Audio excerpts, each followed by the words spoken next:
is. Welcome, everybody, and welcome back to Evolution 2026, the growth summit that has been changing the way we school, and I think changing the way a lot of people do. It's been really inspiring to see with every guest what passes with networking and connections. I'm seeing people join communities, I'm seeing people make friends. It's been really awesome what this has done, and today is no different. Somebody who's inspired me since the day I've met her, being an avid fitness professional myself. I'm super looking forward to this conversation with the owner of Limitless Health, Karen Falkenberg. Welcome, Karen. Hi, thank you so much for having me. I have been the opportunity for us to chat and for us to talk health and fitness in all kinds of ways, because I know that is front and center in your community. Yeah, it's great. And I always start these with asking the same question. Who is Karen Falkenberg? Whoa, I would say I'll start off by telling you this. I learned in my 30s that I needed a sort of North Star to help me design my life. And so what I did was, I'll tell you what those 4 points on that North Star are, and then that will help you understand why I became who I currently am. So I started as a young engineer, and I had, solid income and so on and so forth. But there came a point in my life where I thought, I don't want to just be chasing a career. I really want to think about how to live my best life. So I sat down and thought this through, what is interesting to me? How do I really live in this body, in this mind, in this world? And these are the 4 things that became part of my North Star. So number 1, when I was presented with an opportunity for what might be something I wanted to try to do, whether it was voluntary or whether it was a new job or was a project in a business I was working or whatever, the first thing is it has to be creative. So I'm a front end kind of a person. I love the ability to just think very broadly and try to figure out, how could we make this happen? Like, what's the idea and how could we really begin this, as opposed to sometimes people are much better suited for once everything is figured out and they can run the business or they can run the project. I'm the front end kind of a creative person. So that was number 1. It had to be giving me a chance to be creative. Number 2 is it had to be collaborative. There's some people that are super great with just leave me alone and let me work on my own and I will come up with an answer for you. I thrive on connections with people, which is one of the reasons why, for me, Skool is just such a wellspring of a place to be, right? Because it feeds that part of my body. And I have a business partner who's not here today, but I don't run our community as solely myself. And I want our community to really be able to be connected, because community and connections are another part. It has to be collaborative. So to reiterate, I have to be able to be creative. I have to be able to collaborate. Third is it has to be in service to others. So that is part of why my whole career has been in doing exactly that. And then the last part is I have to be able to be a contributor. That's really important to me, to be able to be a contributor. And so what that has done is it has always helped me make the right decisions. I have never had a job that I hated to do. I have never been chasing the dollar. I have never been bored with what I've done in my life. So I feel really fulfilled. And as I will literally be in about 7 months, 8 months, I'll be 69.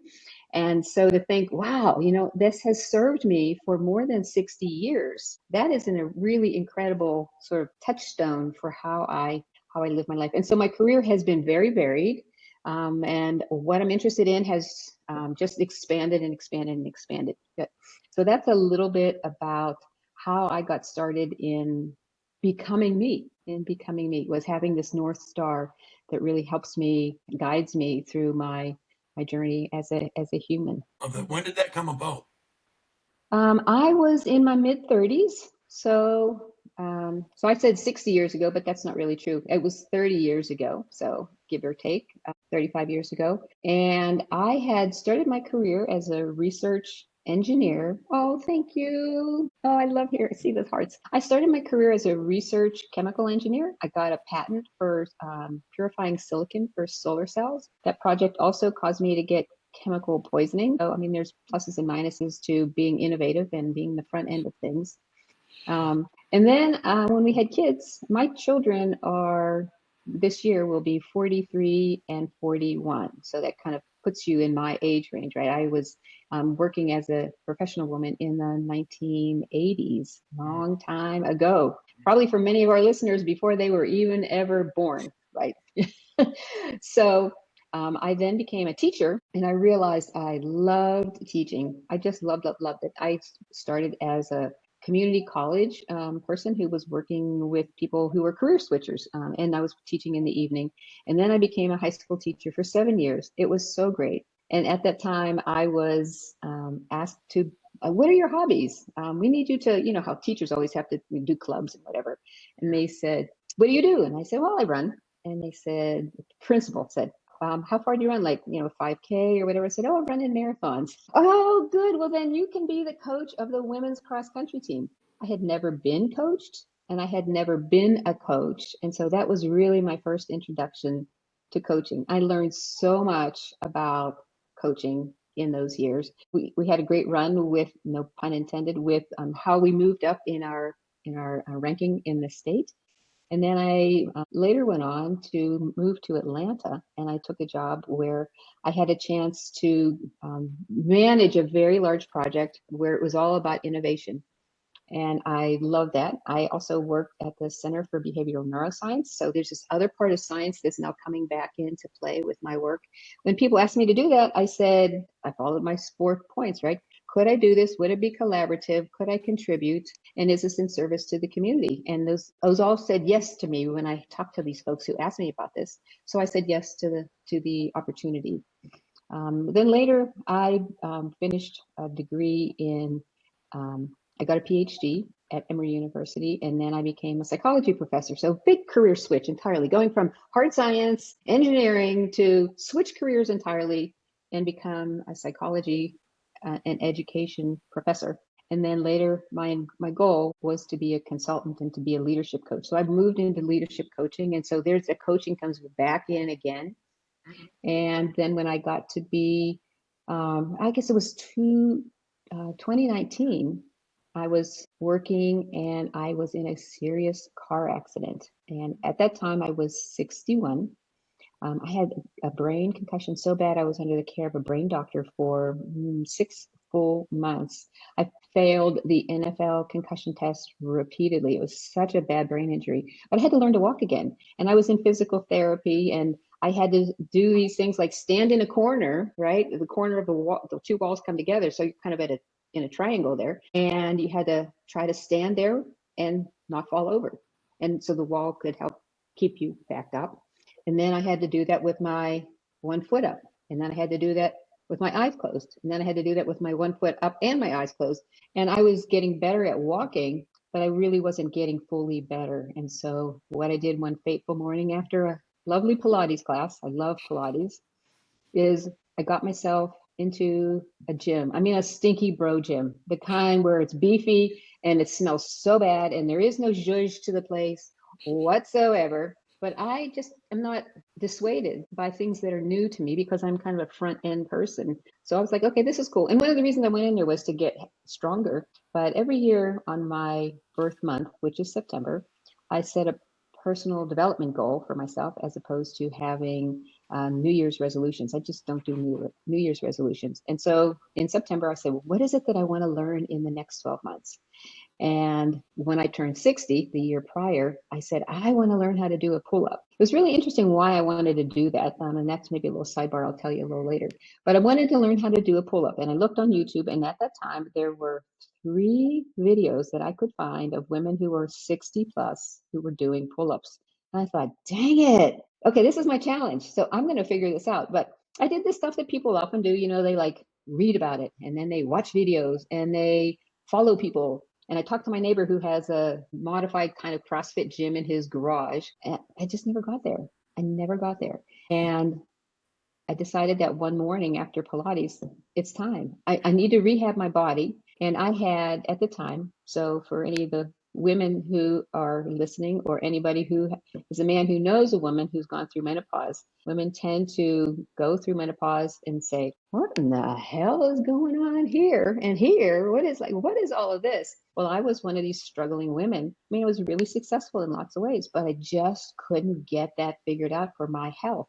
So there I was. I was already way overweight, and I had added another 8 or 9 pounds because of the brain injury.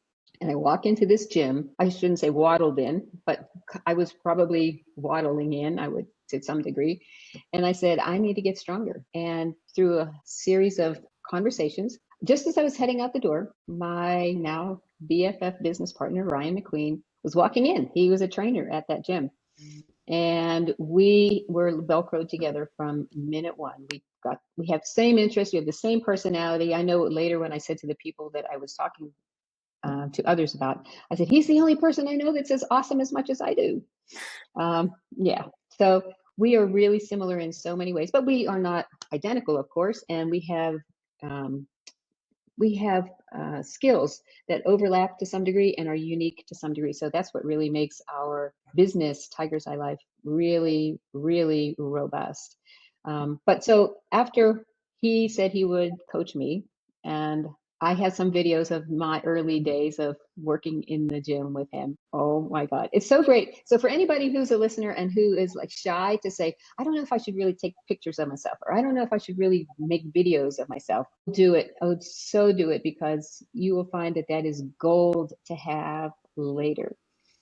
So I never knew that strength training was really going to be the avenue to my future.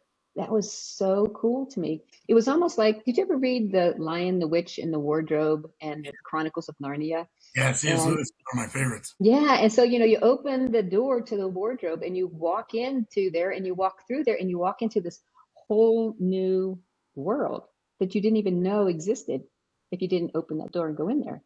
And that's really what strength training became for me, is it showed me opportunities in a body and in a mind that not only needed rehab, but the potential for my future was so bleak, so bleak. And I said, oh my God, this is where my future needs to go. And so at that point, I said, Ryan and I were talking about it, and we were talking about having a business together. At first, I said, I'm going to be your biggest advertisement.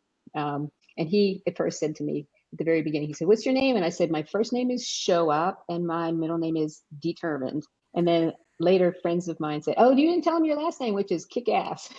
I love that. So yeah, so anyway, we started talking about having a business together, and then when COVID happened, it was perfect timing for us to say, how do we bring strength training online and do it in such a way that people don't feel intimidated and don't feel like they're wasting time going to a gym, or don't feel like, I don't know what to do. I could use an app, but I don't really know what that means, and so forth. That is really the story that brings you and me to here, to right now. So that's what I do. And this is the gym. This is not a backdrop. This is the gym in which we work on screen. And I have a workout coming up in a couple of hours, in 2 hours. So we do online strength training regularly during the week, amongst other things. We do nutrition counseling, and we do a lot of mindset work. Oh, there's so much that's, as you both know, right, about how mindset is really the crux of success. Yeah.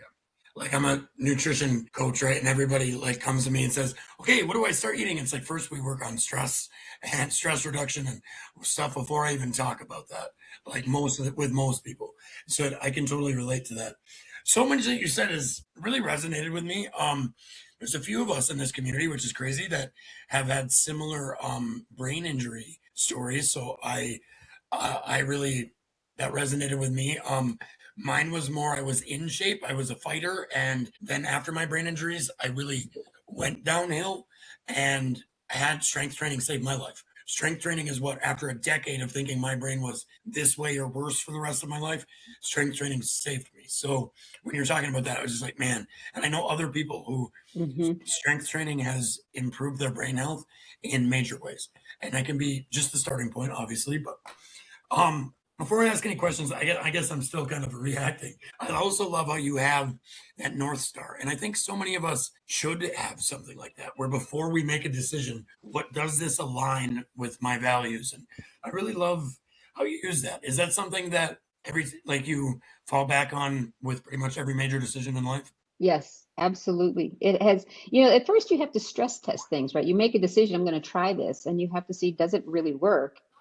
And if it doesn't, you might have to adjust. But every single time, it has been exactly what I needed to walk through to figure out, does this make sense? And it also makes it easy to say no to things that seem like maybe they could be a good idea, but ultimately they're a distraction. Ultimately, they are not your life's purpose. And you just have to let it go. You have to entirely let it go so that you don't get moved off of your path. Even if you're not quite sure what your path is, you can still make your path really broad at first. And then you can, over time, you can narrow it if that's necessary. But yeah, it's always been the guiding star for me. I love that. Yeah, as soon as you said it, I'm like, man, and everything lined up, the creative, collaborative, service to others and contributor, it really makes you think of every aspect before going into something. I just thought it was absolutely priceless. Your story, I think, is a huge example of something that we've really been learning the last decade, that strength and longevity are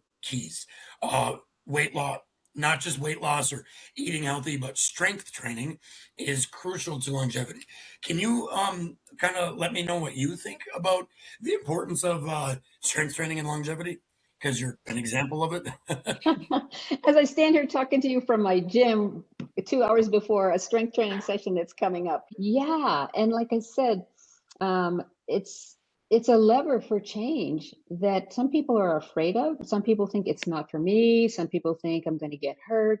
And there's just so much evidence to show that not only will you, if you do it right, you won't get hurt, but you have benefits that you wouldn't even know. So people at first, I think about strength training and think, well, I'm just going to get all bulky, right? Well, I can deadlift 225 pounds. I mean, take a look at me. I mean, I'm not this like, Arnold Schwarzenegger. So for the women that think, oh God, I don't want to do that.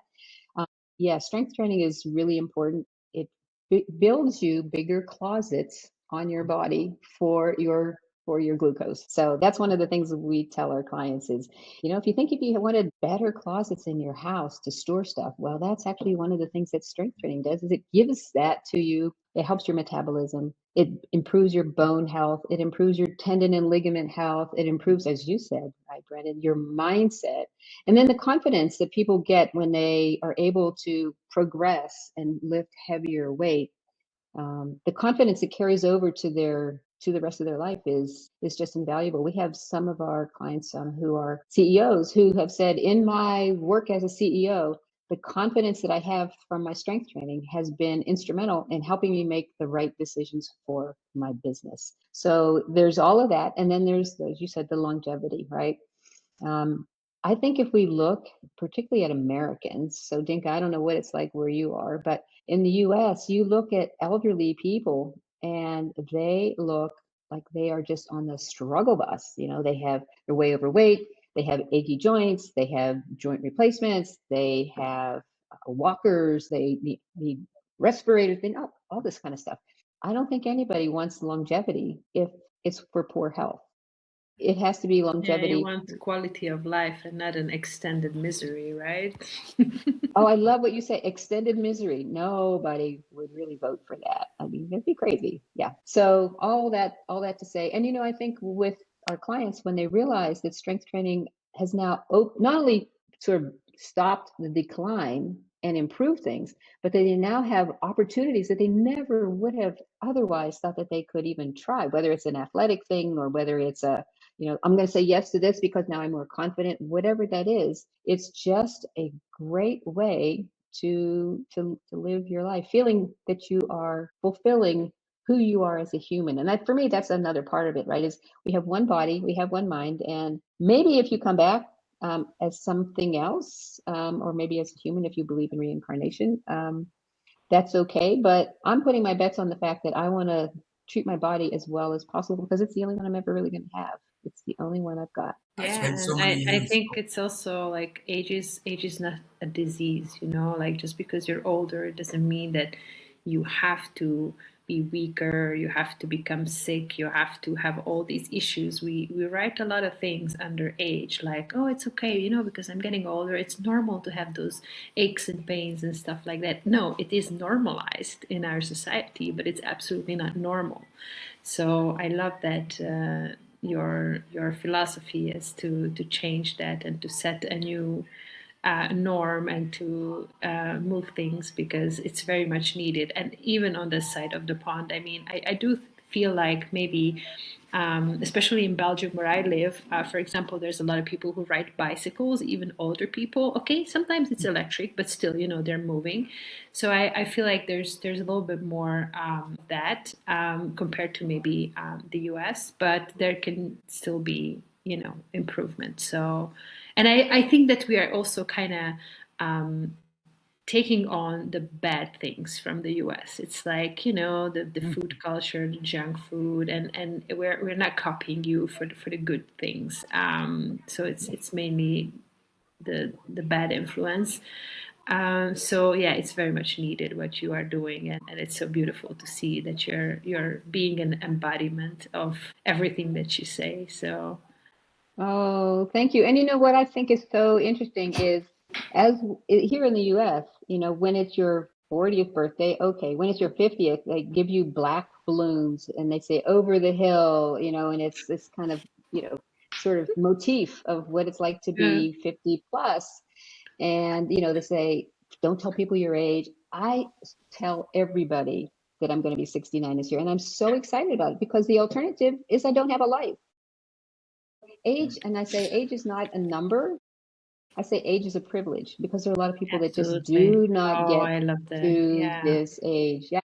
And, you know, so part of the other sort of way to think about it is decline after 50 is a choice. I know that seems harsh, but in fact, it's a fact, right? We can choose to change the way we are, even if we have a lot of aches and pains, even if we're feeling like we're really unaware of how to do what we need to do. It's a skill, right? Health literacy is so bad in the United States.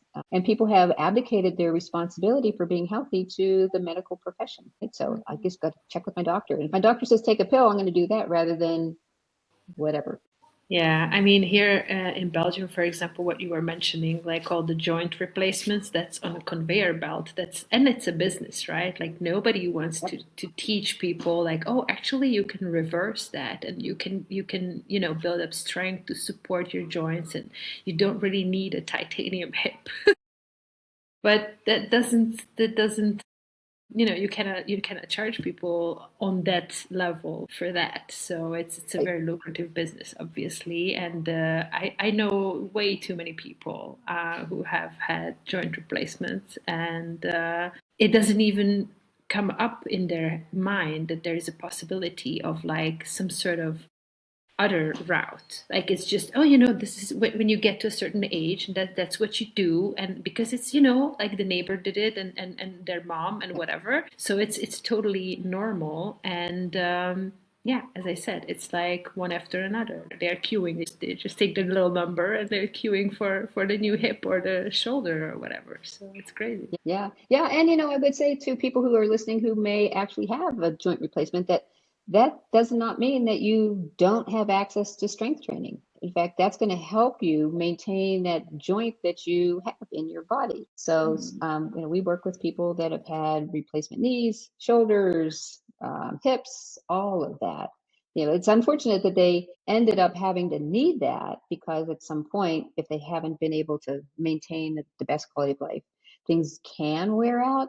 But once they get that replaced, then they are really, really ready to make an adjustment. And I think, you know, just as a side point to all of that is all of the people that are on GLP-1s, right, Ozempic and Wegovy and, you know, tirzepatide and all the other things, that they think that I'm going to need to stay on this forever because this is the only way I can maintain my weight loss. And, you know, there's a lot of controversy about whether these are safe or they're not safe. It is true that people that are very overweight have a big risk because of the inflammation in their body because they are so overweight. But what they need to do if they lose this weight is to be able to have a strength training program and lifestyle change that's going to support that new body composition that they have. That's so well put. And like, it's crazy. I just turned 40 years old, and you don't know how many people I know that are like, oh, I'm old. And it's like, in the United States, our culture is like, you get up to like 40 and people start acting like they're old. And it's especially here in the Midwest. I don't know if it's the cold weather. I don't know what it is, but like here in the Midwest, people my age act like they're 60, 70, 80.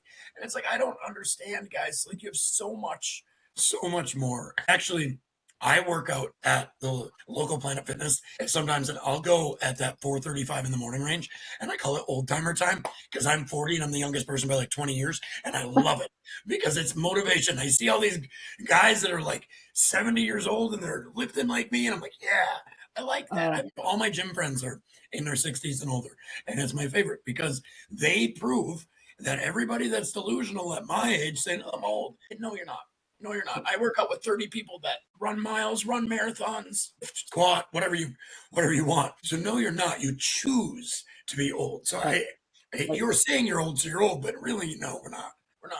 Yeah, that's right. And if your potential to live to 100 is true, then 40 is not even midlife. Exactly. And like you said, you want to live close to 100 and like it's miserable, or do you want to be? I mean, I know there's people on Instagram and stuff that are like in their 90s doing fitness stuff, and it's awesome. Like you see it all the time. Like there's people still moving, and if you ask them what's the one thing, they're always going to tell you, never stop moving, never stop moving, always move. So, and like I said, you're a testament to that. Dinka, I'm going to throw you over to the moderator thread because my dear friend, another brain health warrior, Sharon Troll, has some amazing questions. So I'm going to let you go.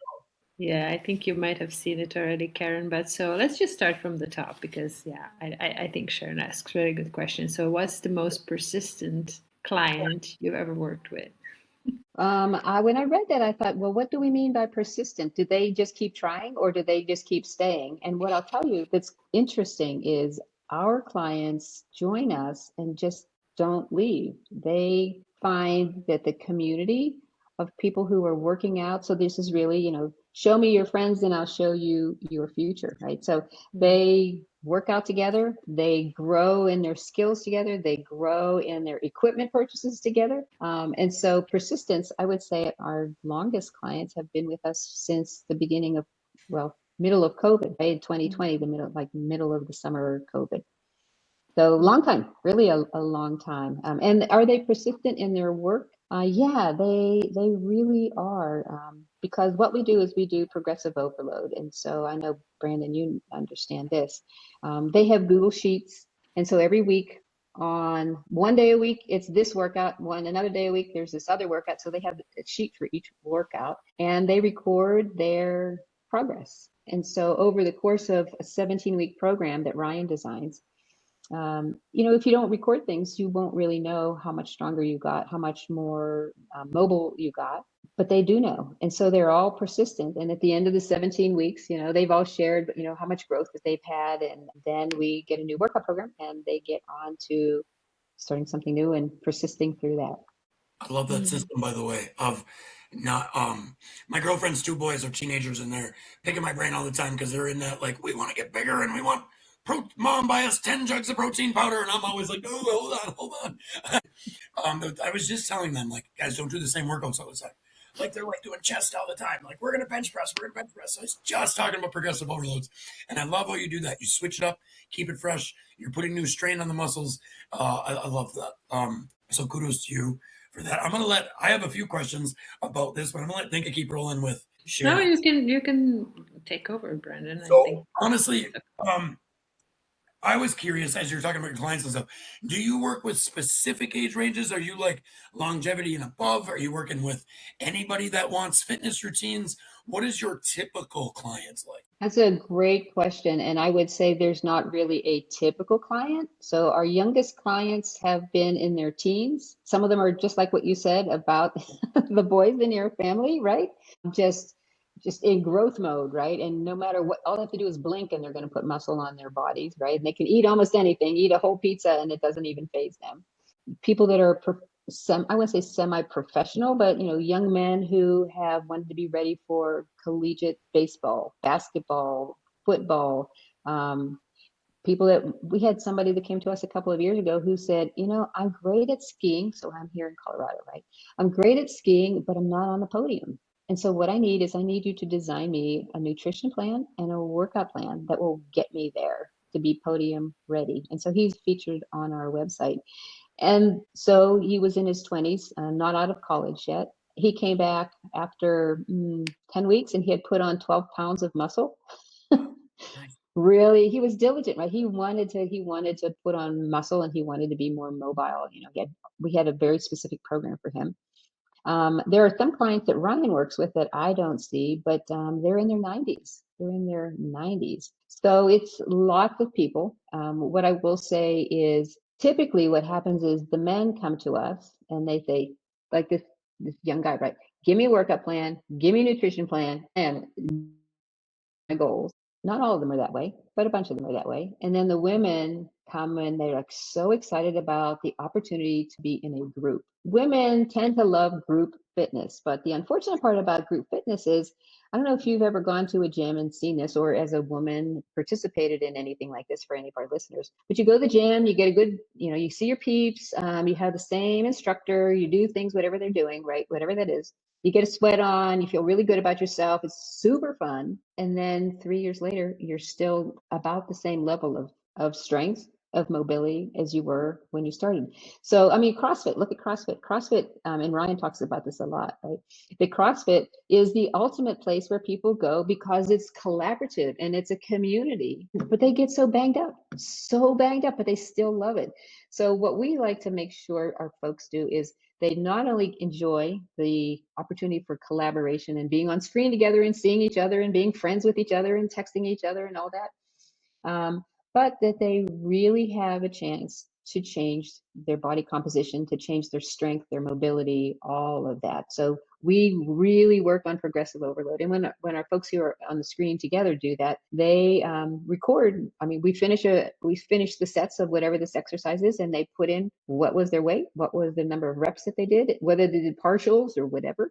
And then the next week, we say, if you haven't progressed after 2 weeks at the same load, then we need to have you move up a little bit in some way, or whatever the adjustment might need to be. So that's really the kind of clientele we have. Mostly, I would say our folks are accomplished professionals. Many of them are over 45.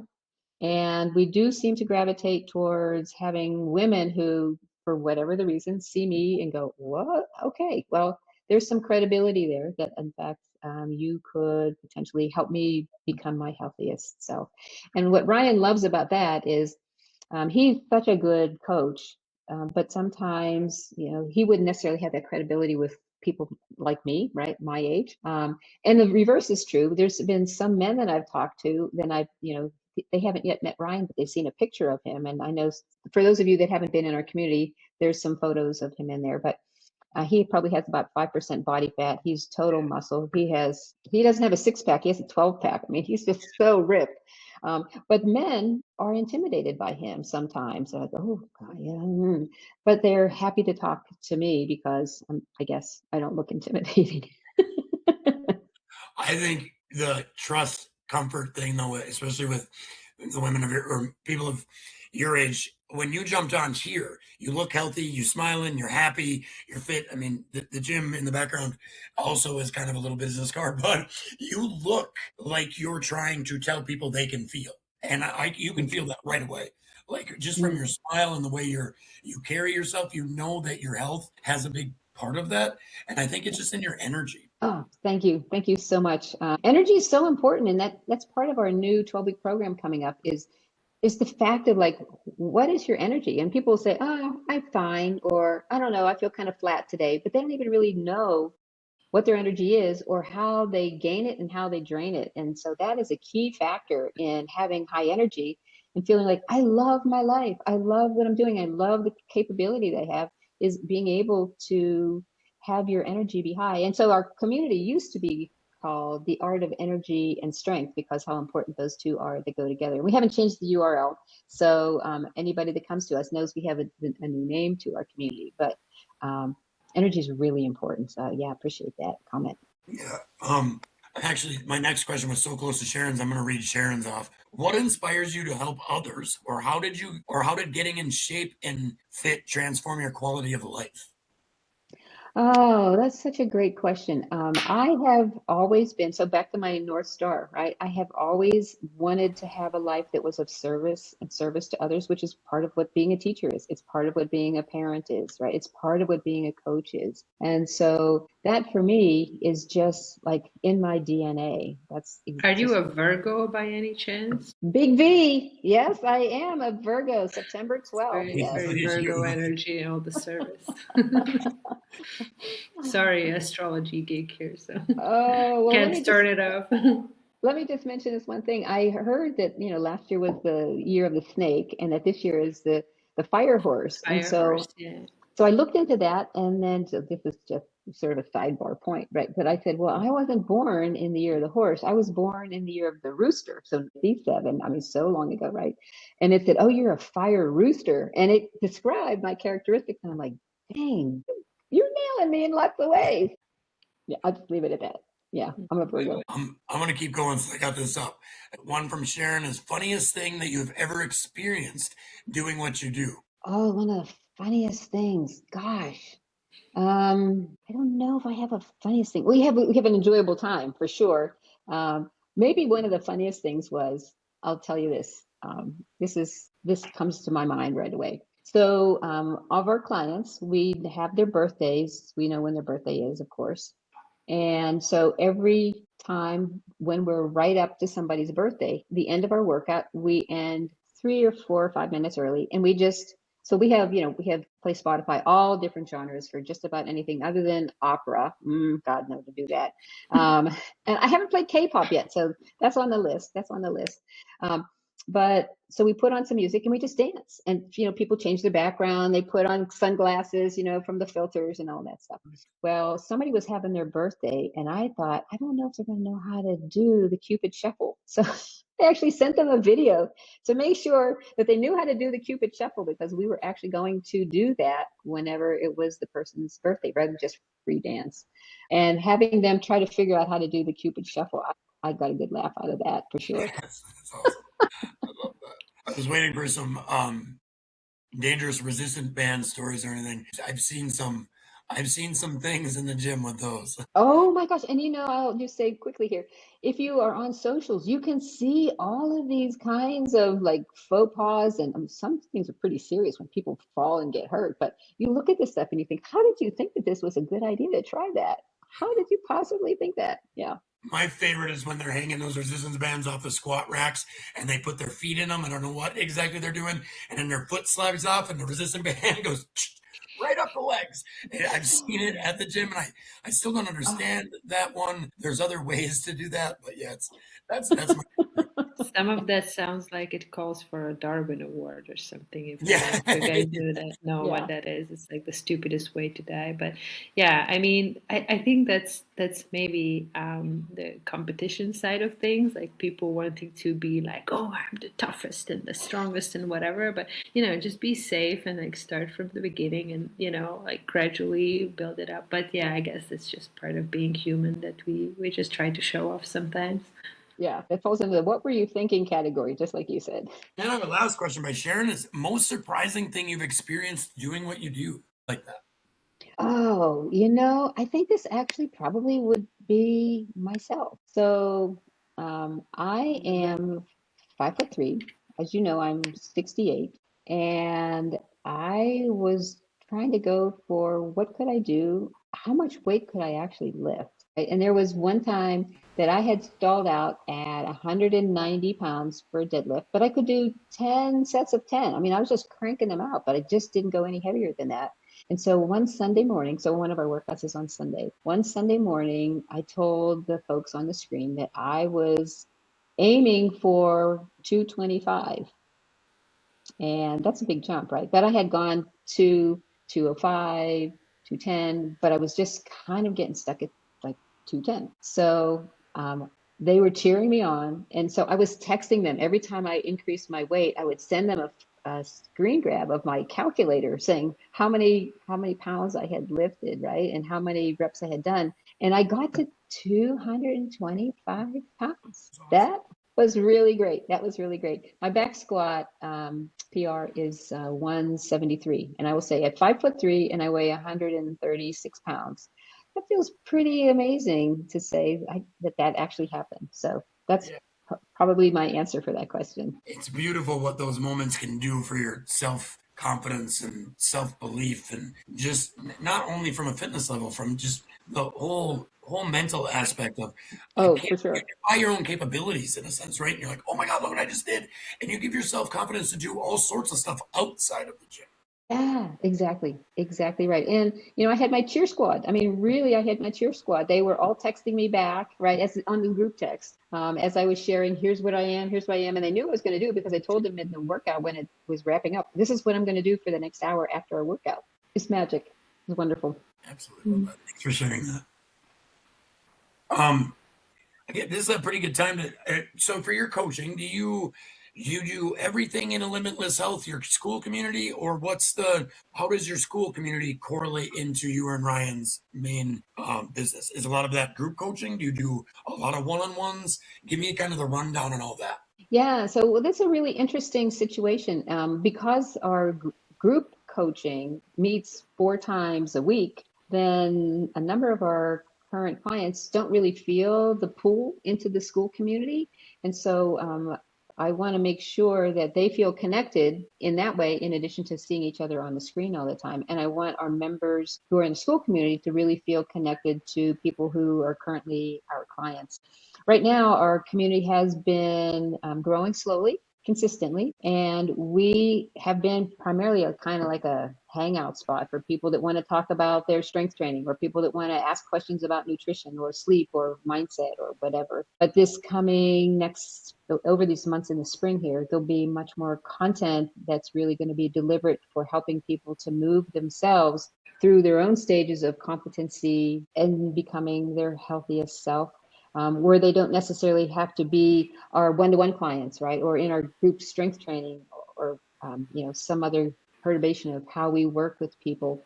So we're excited about what the upcoming spring and the summer is going to be for our community. So yeah, it's open to anybody. And we have tried to really be mindful of the fact that we're not like women's program of any sort, even though the people that are in our group coaching are women. Because we believe that everybody has the right, the opportunity, and sometimes really the need to become their healthiest. And so I think sometimes there can be female-driven communities that feel sort of toxic towards men, that there can be that. And we are so against that perspective because men struggle in their own ways. And Ryan's 30, he'll be 40 this year. So we span the ages from 40 to 68, and male and female, just great friends who love to be their healthiest and like to help people also experience that for themselves. There's no better gift that anybody can give to themselves than becoming their healthiest. And I know people are super busy, people have other things they have to do, but for a lot of people, the sort of commitment to work and family and career has not kept has overshadowed the desire to work on their own health. And so we're trying to help people kind of really balance that better and make it easy for them to be able to know what to do, because there's so much nonsense on socials about health and fitness, so much BS. I'm curious, how do you go about that? Because fitness professional, I get this all the time. I'm too busy to do what you do. I'm too busy to work out a few times a week. I'm too busy to shop good. Like, how do you deal with the I'm too busy people? So we try to make it simple to have, so they have systems, right? And we try to help them understand that this is a personal commitment, but they really need a big why, right? So some people, their big why is, oh, okay, I have an adventure vacation coming up and I want to be able to be ready for that. Some people, it's the opposite. My doctor just told me that I'm cruising for a problem if I don't take care of that. And then for some of our older clients, the issue really is, I feel the press of time. I feel that I am chasing to stay ahead of decline, And I want to be able to get up off the floor. I want to be able to play with my grandchildren. I want to be able to do the things that I used to do that sometimes now feel a little bit like they're out of reach for me. So having a big why is, I think, one of the most important things. But even having a big why, if you don't have a how, that makes it really hard, right? So that's, I think, one of the difficulties. And I think, one of the other thing, I was having a conversation with somebody earlier today, and the issue we were talking about is the fact that when people are busy professionals, when they have an opportunity, they have to finish something, right? And they're very responsible, and they've got their own business, whether consultant or coach or own a community, and they're working, and they have like, okay, I have 1 hour left. What am I going to do? Am I going to write a newsletter, put a post up, create an email sequence, or try to meal prep? And I don't really know how to meal prep. So if I spend my time learning how to meal prep, I won't feel as productive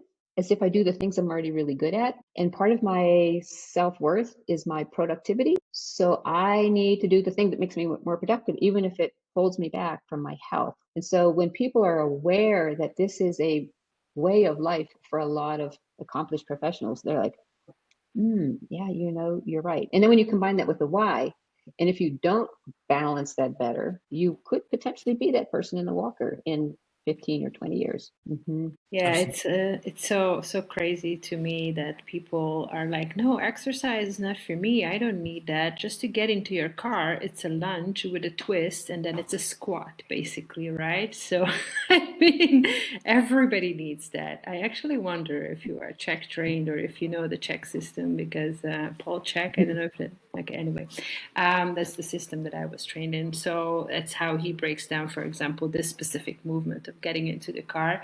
And that's a language that people understand. Like, you do need exercise, because when you get to the point that just getting up or sitting down is a challenge, then you are restricted in so many ways that, again, we don't want extended misery, right? Like, we want quality of life, and you don't have to be like a bodybuilder, you don't have to have like crazy goals, but just like mobility and the functionality, that's so important. Yeah, I really love that.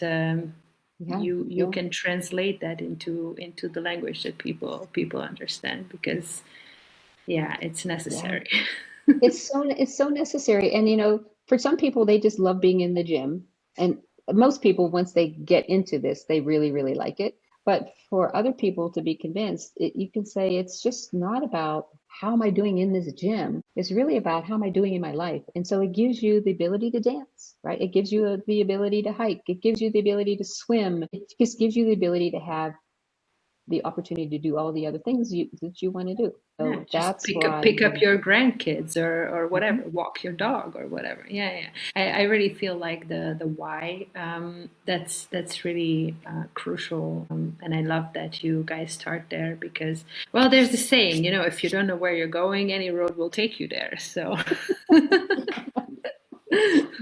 Yeah, this is it's right. important to have a direction, like at least a general direction. You don't have to know exactly, but just like an aim, like I want to go this way, so hopefully it's forward. So that's super helpful, and I find that it also kind of takes out the I don't know, it demystifies things, because it's not like, oh my God, they're going to tell me how much exercise I will have to do. And it's not like overwhelming people, but it's like, why are we doing this? Why is this important to you? Do you want to look better? You want to feel better? You want to lose weight, or whatever that is? But as long as you can identify that, then that can be the motivation, right? Like that can be Exactly. the force that makes you show up even on the days when you Yep. don't feel like showing up. Yeah, Yeah. that's Yeah. really Yeah. And I don't know anybody. I mean, I don't know, the two of you might be able to say some people like this. I don't know anybody who felt that they didn't want to do a workout, and then they did the workout, and then they are regret it. regretting. Yeah. It just doesn't happen. It They're just my does best not workouts happen. every time. Every time that I don't really want to walk into the gym, or I don't want to put my shoes on and go, even grab my bag and go, every time I do that, I end up leaving going, wow, that was a really good workout. Like every single time. It's great. Yeah. Yeah, that's exactly right. And one of the things that is part of our, the way in which we work with people and is baked into our program is it's about ownership, right? So there's external accountability. You want to have somebody say checking in on you and are you doing the things? And that's great. We all know what accountability is, but accountability is external. And what we really work on is identity shift and ownership for one's health. So when you say, well, not you, but when a person says, I have to work out, they haven't really owned the idea of I'm a person who values my health and I get to work out, right? So it's that identity shift that's really crucial for people to, on those days when they're super tired and they wake up and it's raining and they got to get to the gym, they don't say, oh, I have to go work out. They say, this is part of who I am and this is what I do. And a healthy person does this. And so whatever, it's raining, sure, it's raining. I got to go to the gym. I think it has to be that anchor. Like for me, I call it the monsters playground because that's kind of my place where I work on all the demons, like I don't do it for a beach body. I don't do it for, I always, my kid, actually, my son, he's 9 years old. And he asked me one time, he goes, Dad, why do you work out? Do you want to be like a bodybuilder or what are you doing? I said, I want to work out so if you're stuck at the top of a cliff, I can climb that cliff and get you. If you need me to throw you over my shoulder and run you down this road, I can do that. That's why I work out for life functionality. I don't want something to happen and I can't perform in that situation. That's why that's my anchor. Is my family, my loved ones, anyone I help. I want to be able to. Yeah, that's great. And, I'll just say, though we haven't talked about Ryan, one of the things I think it's valuable, and I can tell a little bit of his story because he tells it all the time. My next question was going to be, tell me about Ryan. So tell me about Ryan. Oh, perfect. So, he has been sober for 13 years. But he, at one point, he was scouted for collegiate and professional baseball. Didn't do that, but he's so athletic. But he had to give that up because he had a meth problem and an alcohol problem and a smoking problem. And he knew he couldn't do all that when he was the way he was. He was homeless for a while. And at one point he used to do a lot of the MMA stuff, loves fighting, right? That's just really gets his juices going, getting in the ring like that. But he ended up in jail. He never went to prison. He went to jail numerous times for fighting, right? Or just public nuisance. And at one point, he woke up and said, what the hell am I doing with my life? And there and then, he decided he's got to do different. And he got himself out. His cousin got him out of the jail, said, we're going to get you a place to stay. We're going to get you back in the gym. We're going to get you healthy. And he talks about the fact that the things that we think of are just sort of commonplace. Like he didn't have residence. He didn't have a debit card because he didn't have a job. He didn't have a car because he didn't have a job. He didn't have anything. And he said, so my goal was really to just step by step every day get better and better and just be thankful for where I am and to keep my eye on the prize of I'm going to be a healthy person. And that is eventually what led him into personal coaching, personal training. He, at one point, didn't think he wanted to actually share his skills in personal training with anybody because he says it was so sacred to me because it healed my mind, it healed my heart, and it felt so deeply personal that I didn't know whether that was really appropriate for me to share that with anybody. But people kept coming to me when I was in the gym. They would say, "Hey, could you help me? Could you help me?" And eventually, he just started taking on clients, and he was called to do that work. And so, he's a phenomenal individual, just really, really amazing. And he now has a 1-year-old baby. She was in November. Yeah, she was over here yesterday, and she, her mother, so Brian's wife, and she come over here, and we play and we hang out, and but he said, I see what it's like to have a really full quality of life, with a loving wife and great friends and a baby, and he's living all that, what it's like to have a child and raise this child up, and he's just forever thankful for the fact that he said yes to himself. And he just worked at it. Sometimes people think, well, I'm going to get better overnight. And that's not true. I mean, anything that you do that's worth doing takes a while. It takes a while. And people, I think, forget that point, that it's going to be work. good work. And I really love this, that we just get to listen to these incredible human stories, that has been kind of a theme on this, now podcast. That, people are just sharing their journeys, and their biggest or deepest wound becomes their medicine. That's been like a kind of recurrent theme. And it all starts with a single choice. It all starts with the awareness of like, hey, what am I doing, and how do I get out of this? And as you say, it's not an overnight success. Usually what people see as an overnight success that has been in the works for years, it's the recognition that happens overnight, right?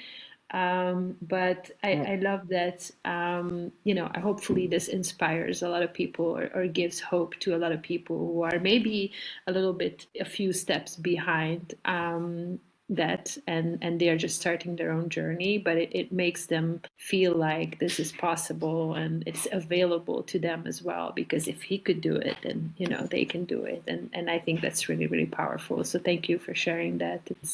It's beautiful.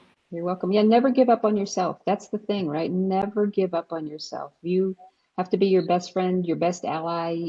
This is your chance. This is your chance. The only person I ever worked with who was confident they would be coming back is the Dalai Lama. I spent time working with him in 2008 on a program. But for the rest of us, we're not coming back, most likely. So you don't want to say, I wish I should, I could, or whatever.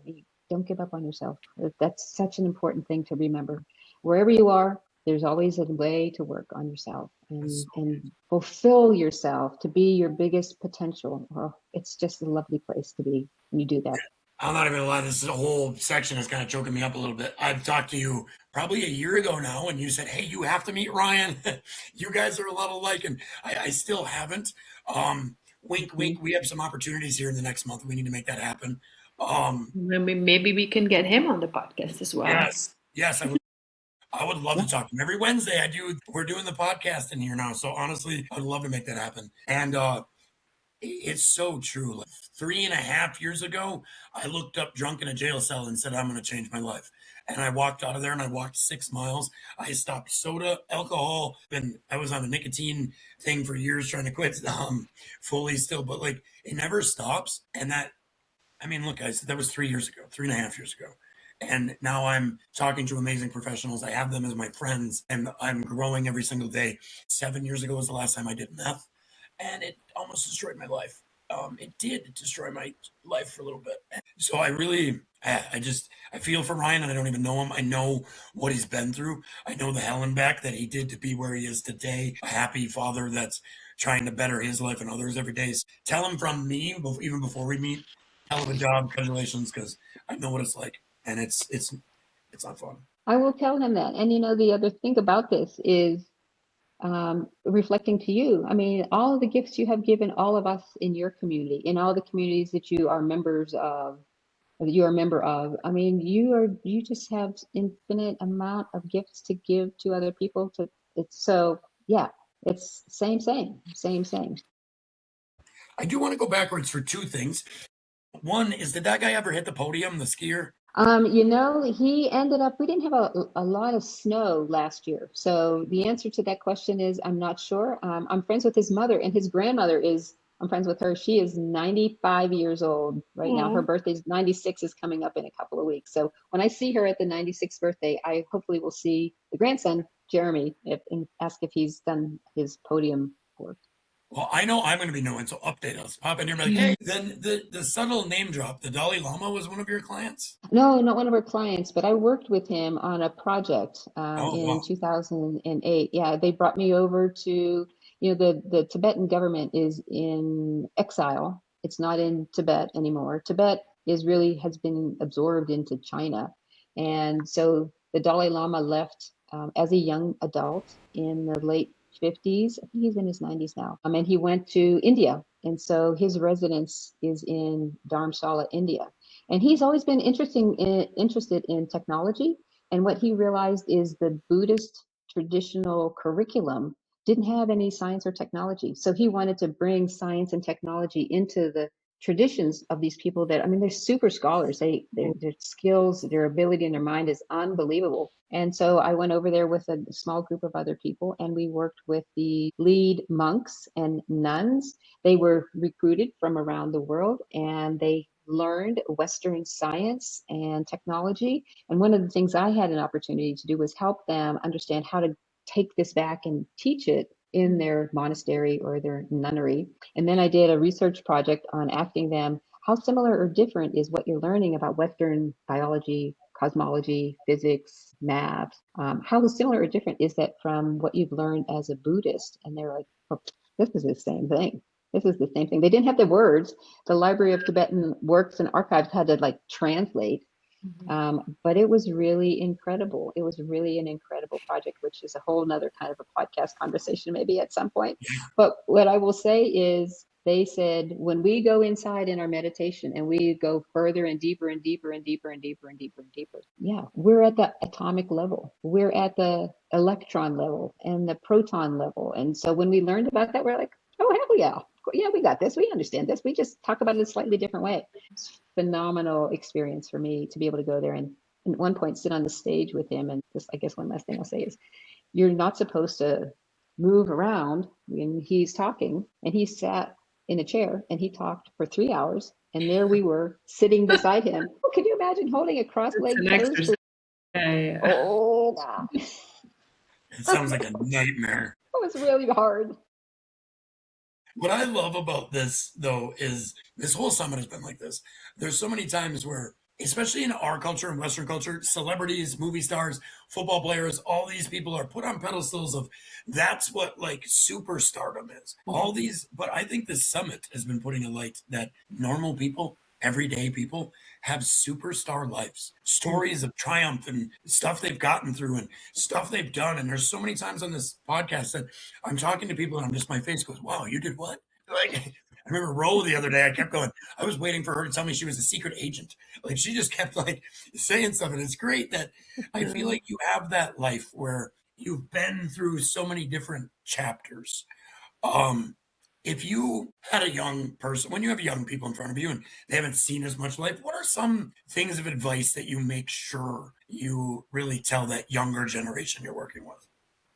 Oh, that's such a great question. And it's really about believing in yourself and doing your best. And I think it's to have a growth mindset, right? Because I'm not there yet, right? So you can't, like you said earlier, Brandon, you can't compare yourself to somebody that's like 5 years past and you're like, oh, I'm not like that yet. I'm not like that. I'll never be like that.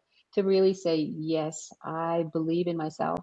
I think that's an important component of that. And to keep pretty good records, because that way then you really know, oh yeah, look what I did.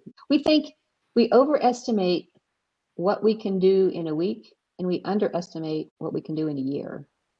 And for us to take the long view and just hold steady, not to compare yourself. I know it's so hard for youngsters, particularly, to compare themselves to what they see on social media, because you are the only one of you that will ever be. The probability that you would have been born, any of us, right, is so infinitesimal, and there will never be another one of you. So the gifts that you're born with, the gifts that you cultivate, the ways in which you live your life, you're the only one like you ever, ever, ever, ever, ever. I can't even say that enough times. So it seems commonplace because we're just so familiar with ourselves. We're like, yeah, it's just me, whatever.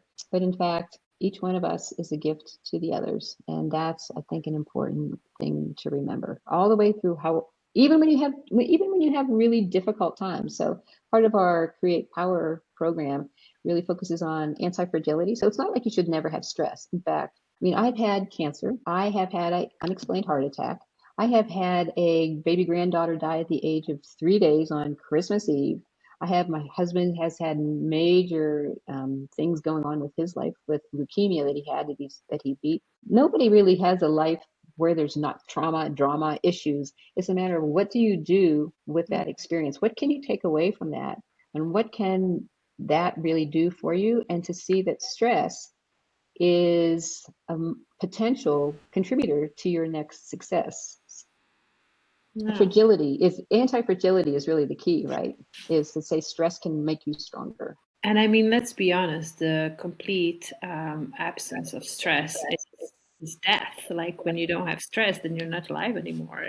That's pretty much the only occasion that it happens. Right. So it's not the point that we don't have stress, but it's what we do with it and how do you overcome it and how it makes you stronger. It's a lesson, right? Like there's always a gift inside of it somehow, and I think that's probably another little kind of golden thread throughout this summit, that a lot of the stories we've heard in retrospect, when people look back, that one horrible thing that happened to them eventually reveals the gift that gives them purpose, and gives them a sense of service or some sort of a superpower. So again, it's kind of like a matter of perspective. When you are in it, it sucks. It's really hard, but when you overcome it, it gives you this power of like, huh, I can actually do stuff, like it empowers you, and it's Right. it's such a great feeling. So That's right, yeah. Dinka. You're so right. That's a really well put way of talking about stress, right? It can be your superpower. Yeah, more of that. And I also feel like the more, like every time I talk to a person, it's just a matter of patience and time investment. And there's an amazing story in there. It doesn't matter who you talk to. There's always an amazing story. Every single person on this planet has an amazing story. You just have to be patient enough and like dig deep enough to kind of make them feel safe to share the story. So yeah, I think that's also a little bit the theme of our little podcast here, just like the everyday superhero. We are not interviewing celebrities, or not yet anyway. Maybe some of our guests will become celebrities, hopefully, because many of them really deserve to be. But everyone has an amazing transformational, story, or yeah, that's worth sharing and worth listening to. So thank you for sharing yours, because that's definitely something that the world needs more of. Oh, I appreciate that, and I want to just echo back what you said, and the importance of listening. So many people nowadays don't give full attention to something, right? Because they're either scrolling or they're distracted or whatever the things are. But when you offer your time to ask a question and then really sit and listen, that's such a gift that we have, I think, begun to lose the art of. And I just so honor the fact that the two of you are exemplifying what it means to ask questions, to be curious, to listen, and to take that, the answers wherever they seem to go and dig deeper. It's just been phenomenal to have you all have this conversation with me. It's been an absolute pleasure. And that's also something that I think Brandon will agree with me, that we didn't know what we were doing at the very beginning, so there was no plan, and we were totally winging it. Now there's slightly more concept, but I think we consciously keep these conversations open, because that's where the magic happens. When you don't steer too much, you just kind of allow people to just, talk about what they're passionate about, and that's where you get that little inspiration. Oh, by the way, I'm going to ask that question, and then it's so cool to experience that in like real time, and you cannot write a script that matches that. So it's super cool. Well, the way I look at it is when I ask that question of who is and the name of our guest, they give me like 13 to 15 minutes of gold. Yeah. I don't need to come up with anything. Karen, I'm a little curious before, as we're getting to the tail end of this, what are your goals in the next? I know you said you had a 12-week program coming up. What do you have coming out? What are your goals in the next 6 months for your community and you and Ryan's business? What maybe you got fun, exciting things happening? Kind of fill us in on what's happening with you guys in the next few months. Oh, thanks for asking. Yeah, so this 12-week program has been in the queue. We've been working on it hard for the last 12 months. So we had an iteration, there's all these pieces, right? So let me just describe what our program is about, and then you'll see why I'm talking about it this way. So in 12 weeks, we have it in 2-week chunks. So there's 6 blocks. And every 2 weeks, there's a slight shift. And the 5 areas that our program really focuses on is the acronym POWER, POWER. The CREATE represents the 6 2-week blocks. So commit, R is refine, E is evolve, A is adapt. So we have 2 weeks on really the issues of stress that we've been talking about. And what if you get hurt? What if you go on vacation? What if whatever. So C, R, E, A, and then T and E is thrive and excel. And then the power part represents the 5, we call them threads, that weave through these 12 weeks. So P stands for the patterns, right? The mental patterns that we have. What are the things that get us stuck? Why do we have these things that come up? And so we actually went and dug into the 2,000 years ago meditation content and came up with our patterns from there. So we really, I'm a researcher, I'm a former professor, right? So we just dig in there. And Ryan and I were trying to figure out, how do we actually make all of this what we know and all the things? And he and I are super curious about everything. I mean, we're so nerdy, it's crazy. How do we bring this all together? So anyway, there's P is the patterns. O, as I talked about earlier, ownership, right? And your identity. W is the wisdom of workouts and whole food nutrition. E is energy, and energy is your intellectual energy, your physical energy, and your emotional energy, and how those energy drains and gains happen in your body. And then R is for resilience, so sleep, recovery, anti-fragility systems, and all of that. So that's what's coming up in our spring, and we have an AI coach that we are training. It's really interesting to use AI to help us create a coach that would be like a pocket coach, right? Something that could be a value for people when they're not with us, because we say, if you were with us 24 hours a day, we could help you for sure. You would have no problems, but we're not. So between I ate a salad for lunch yesterday and I'm going to the gym at 5 o'clock today, what are all the other things that you did or didn't do, right? So the AI coach is going to help them, and it's going to be trained on the whole program. So we're going to be rolling that out as a cohort in probably another 8 or 9 weeks. And strength training is a part of it. We have found that people don't do that well when they leave out strength training. So an opportunity to work out with me or to work out in another fashion.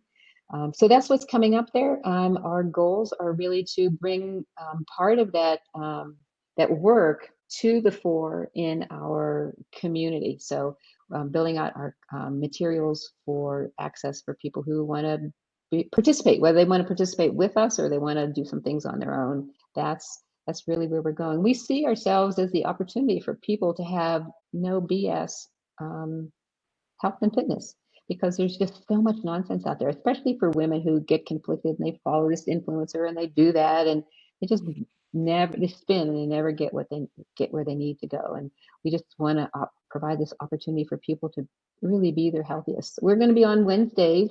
I think it's going to be the first and the third Wednesday. We're going to do a little mini power hour. Brian and I will be live doing that. And we'll see how that goes.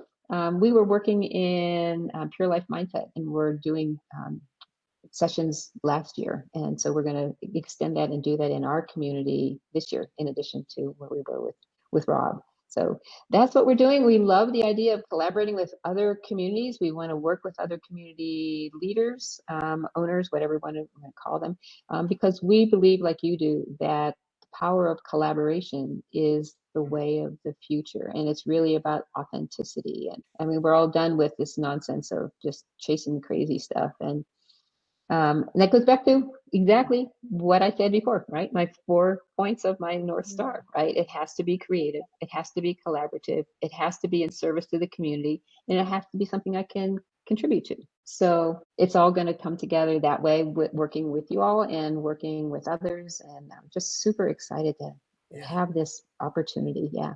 Well, me and another member yesterday scheduled live on a call a interactive forest bathing session that she's going to lead in the forest. You and Ryan ever want to do a fitness special live for our forest, we would welcome you with open arms. Honestly, I hope this call gets seen by a lot of people, because you and Ryan's story, if somebody is working with the two of you, that's like a powerhouse of transformation, right? Like, it's just, they got two, I can't get over that part. They got two people in their corner that have been through it all, seen it all, conquered it all. And you couldn't be in better hands if you're working with either one of these guys, and they're a team. So like, yeah, thank you. That's what stands out to me. Karen, we don't want to, I could sit here and probably, we could talk about Oh man, you brought up a couple things and I was almost like, should I ask? I'm like, no, that's for a different day. Like, there's so many things that you believe about fitness and nutrition and health. And I love what you just explained with that, with your program, because a lot of fitness professionals start with nutrition and stay there. Start with working out and stay there. Start with mindset and stay there. It's so crucial that you meet your person where they are and bring them up that ladder. They need it all, but you can't just be like, oh no, all you need to do is work out. And then people are like, well, why am I not losing weight? Well, because you're stressed and you're holding fat, and they didn't start there. So I love that Yeah. you have that balanced approach. I really do. Yeah, yeah. And we were working with a coach who was suggesting that we do things sequentially. And I said, well, it's actually more like a table when you're trying to lift the whole table up. There's so many pieces to it, right? You can't just work on this, work on nutrition, and then work on strength training, or work on strength training and then work on your mindset. These things are so interwoven, which is why we call them the threads of this pattern, right? This whole program is set up that way. So yeah, trying to figure that out was complex, but being front end creative person and me and my chat and my resources, yeah, it's been super fun. Yeah, love that. I think I'm going to throw it over to you so we can transition into the tail end of our episode here. And it's a special part that Dinka's been doing for every guest on the summit. Yeah, maybe you've seen this already. So I always draw a card for every speaker on our podcast. So the one that I got for you, it says Spirit Fox. And it reads, trust your talents in changing times. So I hope this resonates because I totally see that in you, that you lean into your, well, what is now your superpower. So I totally see you as someone who's holding a torch, leading people to better places, better times, hopefully. And I'd be happy to follow you anywhere. Oh, thank you so much. It's been such a generative, enjoyable time for us to talk together today. And you have really gifted me with your presence, with your questions, with your curiosity. Thank you so much. And I honor being the Spirit Fox. Yes. Yeah. No, it's absolutely our pleasure. It's really so nice to see someone who's so driven by service and passion and also embodied in everything that you have said. You are not just saying it, you're actually living it, and that shows. That's, you don't need advertisement because you are it, basically. Own business card. Yeah. Absolutely. And but I guess the last thing I'll say is there's so many people that are my age that are like checking out. Like, I'm just going to go travel. I'm just going to watch football all day. Well, whatever. I'm going to paint. And all those things are great. But for me, I think of it as if you ever gone to Disney World or whatever, someplace like that, at 9 o'clock in the morning, you ride on anything. But at 9 p.m., you're like, what's the last ride I really want to ride on? For me, starting a business in the last number of years in my 60s and then thinking, okay, I'm going to do this until the end. And this is just drives me forward because of my passion in helping people. It's super fulfilling. It's super fulfilling. Thanks for everything you've shared today, Karen. And couple last things here. Where, if anybody really wants to connect with you or Ryan as a duo, where can they find you? Our website is tigerseye.life. So there's no www, but you have to put in the HTTP thing. But tigerseye.life. They can see us in our community, and they can also make sure to just DM me. Oh my goodness, it's better. You can email me, but I check my email. I hate to say this. Of all the things I don't do well, email is one of them. So you can get me on WhatsApp. You can get me on texting. You can get me in the DMs. But you can get my email, which is you can go to hello@tigerseye.life. That's another way if somebody's an email fanatic and loves email and doesn't mind waiting several days for me to get back to me because I never check it. Sorry. That's awesome, guys. If you're in here in Evergreen Foundations and on Skool, get over to a Limitless Health. Great information. It's a fun community. I'm a part of it. I engage. I know a few members from here are. So go over there. Karen, I have one final question that I've asked every guest, and I love how similarly different they have been. What does evolution mean to you?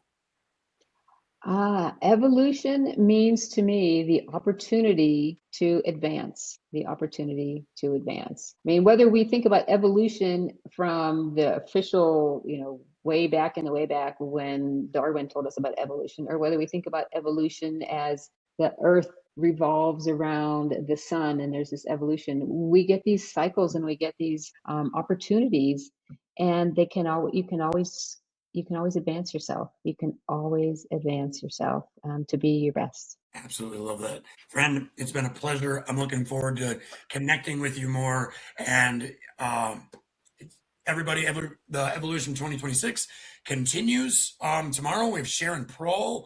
It's going to be, every guest is just amazing. So here we go. Keep coming, keep showing up. This never stops now that it turned into a podcast.